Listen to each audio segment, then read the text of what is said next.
இந்த வீடியோவில் வந்து நம்ம எதை பற்றி பகிர்ந்துக்கலாம் அப்படின்னா, துணை எழுத்து புத்தகம் எஸ் ராமகிருஷ்ணன் அவர்கள் எழுதியது. இந்த புத்தகத்தில் வந்த எல்லா கட்டுரையுமே வந்து ஆனந்த விகடனில் வந்து இதுக்கு முன்னாடியே வந்திருக்கு, நிறையா பாராட்டு பெற்றிருக்கு. இந்த புத்தகமே வந்து கிட்டத்தட்ட 1,00,000 பிரதிக்கு மேலே வந்திருக்கு. இதன் முழுக்க வந்து எஸ்ரா அவர்களோட அனுபவத்தை தான் வந்து இதில் இருந்து எழுதியிருக்காங்க. ஒரு விஷயத்தை பற்றி ஒரு கட்டுரையாக. இந்த முதல் விஷயத்தை வந்து நான் பார்க்கும் போதே வந்து நான் சிறிது வெளிச்சம் புத்தகத்தை படித்த மாதிரியே இருந்துச்சு. அதுலேயுமே வந்து அவ்வளோ ஒரு சாப்டருமே வந்து அவ்வளோ அழகாக வந்து போட்டிருப்பாங்க. இதுலேயுமே அப்படி தான் இருக்குது. அதை எஸ்ரா அவர்களே வந்து சொல்லியிருக்காங்க. இந்த நூலின் ஒவ்வொரு அத்தியாயத்தையும் படித்து முடிக்கும்போது உலகை பற்றிய நமது பார்வை சற்று விசாலமாகிறது. மனதின் கசடுகள் நீங்கி எல்லோருடனும் உறவு கொண்டாட வேண்டும் என்ற வேட்கையை தூண்டுகிறது. சக மனிதனின் மேல் இதுவரை இல்லாத ஒரு பரிவு வருகிறது. இதுவே துணை எழுத்தின் தனித்துவம் அப்படின்னு சொல்லிட்டு இந்த புத்தகத்தை பற்றி சொல்லியிருக்காங்க. இந்த புத்தகத்தை படிக்கும் போது நமக்குள்ளே இவ்வளோ சேஞ்சஸ் வரும் அப்படின்றத சொல்கிறாங்க. அதை வந்து நான் பாகத்தை வந்து படிக்கும் போதே வந்து ஒரு பொம்மைக்காக வந்து இப்படி ஒருத்தவங்க யோசிச்சிருப்பாங்களா அப்படின்றது தான் எனக்குமே தோணுது. பொம்மை காட்சி அப்படின்றது ஒரு பொம்மை, அந்த பொம்மையோட தலையை வந்து இல்லை, அந்த பொம்மையோட முண்டை மட்டும்தான் வச்சுருக்காங்க. அதுலேருந்து எஸ்ரா அவர்கள் வந்து அவரோட அனுபவத்தை ஆரம்பிக்கிறாரு. அந்த பொம்மை வந்து அவரோட பையனுக்காக வாங்கின பொம்மை. அந்த பையனுக்காக அந்த பொம்மையை வாங்கினப்போ அந்த பையன் வந்து எவ்வளோ சந்தோஷமாக இருந்தான். அந்த பொம்மையை வச்சு தான் அவன் சோர்த்திப்பான், அந்த பொம்மையை வந்து கையில் வச்சுக்கிட்டு தான் தூங்குவான், அதை இடையில பிடுங்கிட்டா கூட அவன் தான் அழுவான். அப்படி இருந்த ஒரு பொம்மை வந்து ஒரு டயத்தில் அவனுக்கு கொஞ்சம் ஒரு 4 வயசு 5 வயசு 6 வயசு வர அந்த பொம்மைகளோட நாட்டெல்லாம் வந்து அவனுக்கு குறையுது. அந்த வீடியோ கேம் அந்த மாதிரி ஒரு அடிக்ட் ஆகிற வயசில் வந்து அந்த பொம்மையை பற்றி கண்டுக்கவே மாட்டான். அதுலேயும் வந்து இப்போ அவர் வந்து பொம்மையை வந்து எடுக்கிறப்போ பொம்மையோட தலை வந்து வெறும் முண்டை மட்டும்தான் இருக்குது. அப்போதைக்கு அவர் அந்த பொம்மையை வந்து எவ்வளோ ஆசைப்பட்டு வாங்கினார், அந்த பொம்மைக்குமான அந்த மகனுக்குமான உறவு எப்படி இருந்துச்சுன்றதை அவ்வளோ அழகாக வந்து அந்த அனுபவத்தை வந்து இங்கே சொல்கிறாங்க. அந்த பொம்மை காட்சி அப்படின்றது அதுவும் முக்கியமாக வந்து ஒரு பொருள் மேலே நமக்கு வந்து விருப்பம் இல்லை அப்படின்றத வந்து அழகான ஒரு வழியில் சொல்லியிருப்பாங்க. அதுதான் வந்து ரொம்ப எனக்கு புதுசாக இருந்துச்சு. விருப்பம் கலைந்து போகும்போது மிஞ்சுவதெல்லாம் அவமதிப்பு மட்டும்தான் அப்படின்னு சொல்லிட்டு ஒரு பொருளோட விருப்பம் வந்து நமக்கு இல்லாமல் போச்சுன்னா அதை வந்து நம்ம கண்டுக்காமல் விட்டுறதை தாண்டி அதை அவமதிக்க ஆரம்பிச்சிருவோம் அப்படின்னு சொல்கிறாங்க. அது வந்து இந்த பொம்மைக்கும் உதாரணம். ஒரு பொம்மை எவ்வளோ முக்கியமாக இருந்துச்சு அவன் சின்ன பிள்ளைல அவன் வாங்கும் போது. ஆனால் இப்போ அந்த பொம்மையை கண்டுக்கவே மாட்டான். எடுத்துகிட்டு போய் இந்த தலையை காண எங்கடா அப்படின்னு கேட்டப்போ கூட அதை விடுப்பா, என்னோடய வீடியோ கேமை காண அதை தேடிக்கிட்டு இருக்கேன் அப்படின்னு சொல்கிற அளவுக்கு ஒரு பொருள் எவ்வளோ அவமதிப்பு தாங்குது அப்படின்றதையும் சொல்கிறாங்க. இன்னொன்று அந்த பொம்மை வந்து அவமதிப்பை தாங்கிறதுக்கு என்ன காரணம்னா அவனோட சேர்ந்து அந்த பொம்மை வளர்ந்துருந்தா கூட அவன் வந்து அந்த அளவு பேசியிருக்க மாட்டான் அப்படின்றதுமே சொல்கிறாங்க. அட்லீஸ்ட் சில விஷயத்தை வந்து இதில் ரசிக்கிறமா என்ன சொல்கிறாங்கன்னா, மனுஷங்க வீட்டில் வந்து அந்த கட்டிலுக்கு அடியில் வந்து ஏகப்பட்ட பொருள் வந்து கிடைக்கும். ஏதாச்சும் ஒரு விஷயத்துக்காக நம்ம கட்டிலுக்கு அடியில் குனியமாக பார்த்தா ஏதாச்சும் ஒரு பொருள் கிடைக்கும். எப்போவுமே வந்து கட்டிலுக்கு அடியில் வந்து ஒரு ரகசியம் எப்போவுமே இருக்கும். அங்கே கிடைக்காத பொருட்களே இல்லை அப்படின்னு சொல்கிறாங்க. இன்னொன்று என்னென்னா வந்து நம்ம வீட்டில் ஏதாச்சும் ஒரு இடம் வந்து நம்ம சுத்தம் பண்ணாமல் வச்சுருப்போம், அது எல்லா வீட்டிலும் இருக்கும். அந்த இடத்துலேருந்து நமக்கு ஏதாச்சும் ஒரு பொருள் வந்து எப்போவுமே கிடச்சிக்கிட்டே தான் இருக்கும் அப்படின்றதுமே இங்கே சொல்கிறாங்க. அதுதான் இந்த பொம்மை காட்சியில் சில விஷயங்களை படிக்கிறேன், சில விஷயங்களை சொல்கிறேன். நீங்கள் வாசித்து பார்க்குறப்போ இன்னும் கொஞ்சமே உங்களுக்கு அழகாக இருக்கும். பொம்மை காட்சி. கட்டில் என்பது கனவுகள் போக்கும் இடம் என்றால் கட்டிலின் அடியை கனவுகள் உதிர்ந்து கிடக்கும் என சொல்லலாமா? குழந்தைகள் இருக்கும் வீட்டில் கட்டிலின் கீழ்புறம் ரகசிய குகை போல விளையாட்டில் ஒளிந்து கொள்ளும் இடமாகவோ காணாமல் போய்விட்டதாக தேடி சலித்த பொருட்கள் மறைத்து வைக்கப்பட்ட இடமாகவோ இருக்கும்.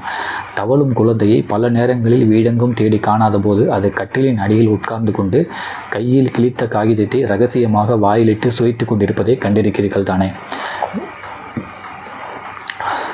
வீட்டு கட்டிலின் அடி என்பது கடலின் அடியாழத்தைப் போல ரகசியம் நிரம்பியது. அதன் அடியில் குனிந்து தேடும் போதெல்லாம் ஏதோ பொருட்கள் கைவசமாகின்றன. சில நாட்களுக்கு முன்பு மேஜையின் சாவிக்கொத்தை காணாமல் தேடுவதற்காக கட்டிலின் அடியில் தவழ்ந்து சென்றபோது கையில் விளையாடி சரித்து போய் குழந்தை தூக்கி எறிந்த பொம்மை ஒன்று அகப்பட்டது. தலை கலற்றி வீசப்பட்டு உடல் மட்டும் இருந்த அந்த பொம்மை பல நாட்களாக கட்டிலின் அடியிலேயே கிடந்திருக்கக்கூடும். அதன் வெளியேறிய மஞ்சள் நிற ரம்பல் உடல் கண்ணி போயிருந்தது. பொம்மை என்ற போதும் தலையற்ற உடல் மனதை ஏதோ செய்தது. பெண் பொம்மையாக இருக்கனால வந்து எனக்கு இன்னுமே வந்து துயரம் அதிகமாக இருந்துச்சு. அந்த தலையில்லாத பொம்மை வந்து கட்டிலுக்கடியில் கிடைக்கிறப்ப எனக்கு வந்து ரொம்ப கஷ்டமாக இருந்துச்சு அப்படின்னு எஸ்ரா அவர்கள் அனுபவத்தை சொல்கிறாங்க. அதுலேயே ஒன்று என்னென்னா வந்து பெண் பொம்மையாக இருக்கிறப்ப எனக்கு கஷ்டம் வந்து ரொம்ப அதிகமாகவும் இருந்துச்சு அப்படின்றாங்க. அது மாதிரி ஸோ அந்த கட்டிலுக்கு அடியில் அப்படின்ற போது அது வந்து ஒரு ரகசியமாக தான் இருக்கும். எந்த பொருள் தேடினாலும் வந்து கட்டிலுக்கு அடியில் வந்து ஏதாச்சும் ஒன்று கிடைக்கும் அப்படின்றதையுமே சொல்கிறாங்க. வந்து அந்த பொம்மை வந்து வாங்கினப்போ வந்து எவ்வளோ அழகாக இருந்துச்சுன்றதை வந்து அவ்வளோ அழகாக வந்து விவரிச்சிருப்பாங்க. நம்ம கூட வந்து இதை படித்து பார்க்கும்போது நம்மளும் வந்து சின்ன வயசில் அந்த மாதிரி பொம்மைலாம் வச்சுலான் இருக்கோம்ல, அந்த ரெட்டச்சடையோடு வந்து சில பொம்மைலாம் இருக்கும்ல சின்ன பிள்ளையில். ஸோ அப்படின்ட்டு இருக்கும் போது அந்த அழகான ஒரு நம்ம மைண்டில் வந்து ஓடிக்கிட்டு இருக்கோம் அந்த அழகான பொம்மை வந்து எப்படி இருந்துச்சுன்னு சொல்லி. ஏன்னா அந்தளவுக்கு இங்கே வந்து அவ்வளோ அழகாக வந்து மென்ஷன் பண்ணியிருப்பாங்க. பழுப்பு மஞ்சள் நிறத்தில் இருந்த அந்த பொம்மை புதிதாக வாங்கிய நாளில் இரட்டை சடையணிந்ததாக ரோஸ் நிற கவுனுடன் புள்ளியிட்ட ஊதா நிற பனியனும் அணிந்து பளிங்கு கண்களுடன் மிருதுவான தலைமுடியுடன் இருந்த காட்சி நினைவில் இருக்கிறது. பையன் அதை எப்போதும் தன் கையில் வைத்து இழுத்தபடியே தெரிவான். அதை அவனோடு சாப்பிடும், தூங்கும், பேசிக்கொள்ளும். அது அவனோடு சாப்பிடும், பேசும், தூங்கிக் கொள்ளும். எத்தனையோ இரவுகளில் உறங்கும்போது அவனிடமிருந்த பொம்மையை உருவி எடுத்தவுடன் சட்டென அவன் கண் விழித்து கத்தி எழுவதை கண்டிருக்கிறேன். அடம்பிடித்த நேரத்தில் பொம்மையை காட்டி பலமுறை பையனுக்கு சோறு ஊட்டியிருக்கிறோம். பொம்மை சாப்பிட்டு விடும் என நிஜமாகவே அவன் நம்பி அதன் கண்களையே பார்த்து கொண்டிருப்பான்னு சொல்லிட்டு ஒரு பொம்மையை வந்து அந்த பொம்மை வாங்கின புதுசில் வந்து அந்த பொம்மை வந்து எவ்வளோ முக்கியமாக இருந்துச்சு அவரோட பையனுக்கு. இப்போ வந்து தலையே இல்லாமல் அந்த பொம்மை வந்து நம்ம கிடச்சிருக்கேன்னு சொல்லிட்டு அவ்வளோ அழகாக வந்து எஸ்ரா அவர்கள் வந்து அந்த அனுபவத்தை சொல்கிறாங்க.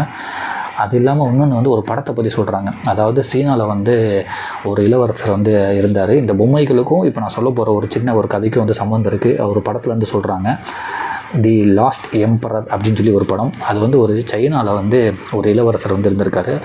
அவரோட ராஜாலாம் இருந்திருக்காங்க. ஸோ அவர் தான் வந்து இளவரசராக வந்து இருந்திருக்காரு. அப்போ அவர் தான் வந்து அரசராக வரப்போகிறவர். ஆனால் வந்து நிறைய விஷயத்தினால வந்து அவங்க அரசாங்கம், அவங்களோட அரண்மனை எல்லாத்தையுமே இழந்துட்டாங்க. அதனால் அந்த இளவரசன் என்ன பண்ணுறாரு, அந்த அரண்மனையிலே வந்து வேலை பார்த்துட்டு இருக்காரு. அந்த அரண்மனையை சுற்றி பார்க்குறதுக்காக வெளிநாட்டில் உள்ளவங்க, வெளி மாநில அரசர்கள்லாம் வந்து எல்லாமே வராங்க. வந்து அந்த அரசவையை வந்து சுற்றி பார்க்குறாங்க. அப்போ இவரை தான் கூட்டிகிட்டு போகிறாங்க, இதெல்லாம் சுற்றி காமிங்கன்னு. அந்த இளவரசர் என்ன பண்ணுறாரு, அங்கே உள்ள எல்லாத்தையுமே சுற்றி காமிக்கிறாரு. அரண்மனையை பற்றி ஒரு விஷயத்தையுமே வந்து அவ்வளோ இன்ஃபர்மேஷனாக வந்து சொல்கிறாரு. ஆனால் அவங்களுக்கு வந்து இவர் வந்து இளவரசன் தெரியாது. ஏன்னா இவர் வந்து அங்கே வேலை பார்த்துட்ருக்காரு. ஏன்னா எல்லாத்தையுமே இழந்துட்டாங்க. இவர் தான் அரசராக வேண்டியது, பட் எல்லாத்தையுமே இழந்துட்டாங்க. இவர் அங்கேயே வேலை பார்த்துட்ருக்காரு. இவங்க வந்து சொல்கிறாங்க, எப்படி உங்களுக்கு வந்து இவ்வளோ விஷயம் இந்த அரண்மனை பற்றி தெரியுது அப்படின்னு சொல்லி கேட்டோன்னே, இந்த அரண்மனையோட இளவரசரே நான் தாங்க அப்படின்னு சொல்லி சொல்கிறாரு. அவங்க நம்ப மாட்டுறாங்க, சிரிக்கிறாங்க. அது எப்படி நாங்கள் நம்புறது, இல்லை நான் தான் அரசனாக போனேன், இப்படி நாங்கள் எல்லாத்தையுமே இழந்துட்டோம், அதனால தான் நான் இங்கே வந்து இந்த மாதிரி வேலை பார்த்துக்கிட்டு இருக்கேன், இங்கேயே அரண்மனையிலே வேலை பார்த்துக்கிட்டு இருக்கேன், ஆனால் நான் தான் இங்கே இளவரசர் அப்படின்னா மறுபடியும் நம்ப மாட்டுறாங்க. சரி வாங்க, நான் சின்ன வயசில் ஒரு பொம்மை விளையாண்டுக்கிட்டு இருந்தேன், அந்த பொம்மையை வந்து இந்த ஒரு இடத்துல ஒழிச்சு வச்சுருக்கேன், அது யாருக்குமே தெரியாது, ஏன்னா இது எங்களோட அரண்மனை, அந்த இடத்துக்கு வந்து உங்களை கூட்டிகிட்டு போய் காட்டுறேன், அப்போயாச்சும் நீங்கள் நம்புங்கன்னு சொல்லி சொன்னோன்னே எல்லாமே அவர் கூட போகிறாங்க. ஒரு சின்ன வயசில் வந்து அரண்மனையில் ஏதோ ஒரு இடத்துல வந்து ஒழிச்சு வச்சுருக்க ஒரு சின்ன பொம்மை எடுத்து காட்டுறாரு. அப்போ தான் அவர் நம்புறாரு, ஓகே இவர் இளவரசர் தான் போல் அப்படின்னு சொல்லிட்டு ஒருத்தன் வந்து இளவரசன் சொல்கிறதுக்கு வந்து ஒரு பொம்மை மட்டும்தான் மிச்சம் இருக்குது அப்படின்ற ஒரு கதையுமே இங்கே நடந்திருக்குன்றதை வந்து சொல்கிறாங்க. அந்த பொம்மை சம்மந்தப்படுத்தி அவன் இளவரசனாக வாழ்ந்ததற்கு சாட்சி அந்த ஒரு பொம்மை மட்டும்தான். ஒவ்வொருவரின் பாலியத்தின் அடையாளமாக மிஞ்சி இருப்பது சில பொம்மைகள் மட்டும்தானா அப்படின்னு சொல்லியும் சொல்கிறாங்க. எத்தனை முகம், எத்தனை முத்தங்கள், எத்தனை கொஞ்சல்கள், இத்தனையும் பகிர்ந்து கொண்ட பொம்மை எப்படி தலையறுபட்டு வீசப்பட்டு போனது. தலையற்ற பொம்மையை கையில் எடுத்து வந்து பையனிடம் காட்டிய போது கார்ட்டூன் சேனலிலிருந்து தலையை திருப்பி விருப்பமற்ற பொருளை கண்டவனைப் போல ஒரே குப்பை வெளியே தூக்கி போடுங்கப்பா என்று நிதானமாக சொல்லிவிட்டு பாப்பாய் ஷோவுக்கு நுழைந்து விட்டான். விருப்பம் கலைந்து போகும்போது மிஞ்சுவதெல்லாம் அவமதிப்பு மட்டும்தான் என்பதைத்தான் தலையற்ற பொம்மை காட்டுகிறதா? அவன் வளரும்போது கூடவே வளராமல் போனதுதான் அந்த பொம்மை செய்த தவறா? எங்கிருந்தது இந்த தலை, எங்கிருக்கிறது இந்த தலை அப்படின்னு சொல்லியிருப்பாங்க. இன்னுமே வந்து அந்த பொம்மையோட தலை கிடைக்கல. ஆனால் அந்த பையன் வந்து இப்போ கண்டுக்கவே மாட்டான். அவன் கார்ட்டூன் சேனல், பாப்பாய் சேனல் வந்து பிஸி ஆகிட்டான். ஆனால் இவர் வந்து இன்னும் அந்த பொம்மையோட தலையை வந்து தேடிக்கிட்டே இருந்தார். ஒவ்வொரு வீடும் தனக்கென சுத்தப்படுத்த முடியாத ஒரு மூலையை கொண்டிருக்கிறது. அடிப்படையிலோ, பாத்ரூம் அருகிலோ, மாடிப்படி அடியிலோ அந்த மூலையில் பயன்படுத்தி சலித்த பொருட்கள் குவிந்து கிடக்கின்றன. பொம்மையின் தலையை அதற்குள் தேடத் துவங்கினேன். ஏதோ பொருட்கள் கைக்கு அகப்படுது என்று பொம்மையின் தலை அகப்படவே இல்லை. சாக்குப்பையை கொட்டி தேடினேன். இன்னொரு பொம்மையின் தலை உருண்டது. அதன் உடலை காணவில்லை. கையில் இருந்த உடலுக்கும் இந்த தலையை பொருத்தி பார்த்தபோது விபரீதமாக இருந்ததுன்னு சொல்லிட்டு அவர் எல்லா இடத்துலையும் தேடுறாங்க. பார்த்தா இன்னொரு பொருள் வந்து வெறும் தலை மட்டும் கிடக்குதான். ஆனால் இந்த முண்டத்துக்கும் அந்த தலைக்கு சம்மந்தமே இல்லைன்றாரு. இதை வச்சு பார்க்கும்போது வந்து அந்த போர்லாம் என்ன பண்ணுவாங்கன்னா, அதையுமே சொல்லியிருக்காங்க, அந்த யுத்த காலத்தில் என்ன பண்ணுவாங்கன்னா வந்து எல்லாத்தையுமே தலையை வெட்டி போட்டுருவாங்களாம். சில தாய்ங்களாம் வந்து போய் மகன் எங்கேன்னு சொல்லி தேடுவாங்களாம். ஏன்னா வந்து அந்த போரில் நான் ஜெயிச்சிட்டேன் அப்படின்றத வந்து எப்படி கட்டுவாங்கன்னா, யாரெல்லாம் வந்து கொன்னாங்களோ அவங்க தலையை மட்டும் எடுத்துகிட்டு போயிடுவாங்களா அவங்க நாட்டுக்கு. அப்படின்றக்கப்போ அந்த முண்டத்தை வச்சு தான் வந்து ஒரு தாயை வந்து தேடுவாங்களாம். அது நம்ம பையனா இல்லையா? ஸோ அந்தளவுக்கு வந்து எனக்கு அந்த பொம்மையை தேடுறது வந்து கஷ்டமாக இருக்குன்னு சொல்லி அந்த யுத்த காட்சிகள் அதெல்லாம் வந்து இங்கே பதிவு பண்ணியிருக்காங்க. அது அந்த மாதிரிலாம் எனக்கு தோணுது, இந்த பொம்மையோட தலையை வந்து நான் தேடும் போது அப்படின்றதையும். இன்னொன்று நிறைய ரைட்டர்ஸோட கதையில் வந்து இந்த தலையில்லாத முண்டத்தை பற்றி சில இதெல்லாம் படிச்சிருக்கேன். அதுவுமே எனக்கு இப்போ ஞாபகம் வருதுன்னு சொல்லி எஸ்ரா அவர்கள் வந்து அவர் ஞாபகத்தையும் சொல்கிறாரு. அந்த பொம்மை வந்து கடைசியாக வந்து அவர் பையனே வந்து எடுத்துகிட்டு வந்து கொடுத்துட்டான் அந்த பொம்மையோட தலை. ஆனால் அது வந்து ஒரு செடியில் வந்து ஒரு மண்ணோடு சேர்ந்து கிடச்சிருக்கு. அதை வந்து எப்படி இருக்குது அப்படின்றது வந்து எஸ்ரா அவர்கள் வந்து இங்கே பதிவு பண்ணியிருப்பாங்க. அந்த பொம்மையோட தலை எப்படி இருந்துச்சுன்னு சொல்லி நம்ம இதுக்கு முன்னாடியே சொல்லியிருக்கோம். அந்த பொம்மை வந்து வாங்கினப்போ எவ்வளோ அழகாக இருந்துச்சுன்னு சொல்கிறது. இந்த இடத்துல வந்து அந்த பொம்மையை வந்து தலை மட்டும் மிஸ் ஆகிட்டு அந்த தலையை எடுத்துகிட்டு வந்தோன்னே அந்த தலை வந்து எவ்வளோ அசிங்கமாக இருந்தது அப்படின்றதையும் இங்கே பதிவு பண்ணியிருப்பாங்க. விளையாட்டு முடிந்து மைதானத்திலிருந்து திரும்பி வந்த பையன் என்னை பார்த்தபடியே உள் அறைக்குள் சென்று ஈரத்தில் ஊறியிருந்த பொம்மையின் தலையை கையில் எடுத்து கொண்டு வந்து தந்தான். தொலைத்த பொருட்கள் சிறுவர்களுக்கு மட்டும் சரியாக தெரிவது எப்படி? பொம்மையின் கண்ணிமை உதிர்ந்து போயிருந்தது. கேசமெங்கும் தண்ணீர் சொட்டுகிறது. பல நாட்கள் தண்ணீருக்குள் கிடந்திருக்க வேண்டும். அதன் தலையில் மண்ணும் ஈரமும் படிந்து கேசம் உதிர்ந்து போய் கபாலம் தெரிகிறது. மிருதுவான தலைமுடிகள் வெளிரி போய் சிடிக்கேறியுள்ளன. எங்கே இருந்தது என கேட்டேன். தொட்டி செடிக்குள் கிடந்தது என்றபடி அவன் ரிமோட் கண்ட்ரோலை தேடிக்கொண்டிருந்தான். இத்தனை நாட்கள் ஒரு செடியோடு ஈர மண்ணில் முகம் புதைய கிடந்திருந்ததால் முகத்தில் மண் கரையேறி செம்மை நிரம்பியிருந்தது. உடலோடு தலையை பொருத்திவிடலாம் என்று தலையை துடைத்து பொருத்தி பார்த்தேன். தலை உடலோடு பொருந்த மறுக்கிறது. உடலை விட்டு துண்டிக்கப்பட்ட தலை விரிந்து போயிருந்தது. எனவே உடலோடு பொருந்த மறுத்து சரிகிறது. தலை தனியாகவும் உடல் தனியாகவும் வைத்து கொண்டபடி செய்வதறியாமல் பார்த்தபடியே இருந்தேன். லாஸ்ட்டில் வந்து அந்த பொம்மை கிடச்சும் வந்து அந்த பொம்மையை வந்து அவரால் வந்து அதை ஃபிக்ஸ் பண்ண முடியல. ஏன்னா தலை வந்து ரொம்ப பெருசாகிடுச்சு. அந்த ஈரத்துலேயே வந்து ஊறி போயிருந்தனால லாஸ்ட்டில் வந்து அந்த பையன் வந்து என்ன பண்ணான், உண்மையில் அந்த பொம்மை தலையை வந்து அந்த பொம்மையோடு இணைச்சானா இல்லை அந்த பொம்மை தலையை தூக்கி போட்டானா, அந்த முண்டத்தை என்ன பண்ணான்னு சொல்லி லாஸ்ட்டில் வந்து சொல்லியிருக்காங்க.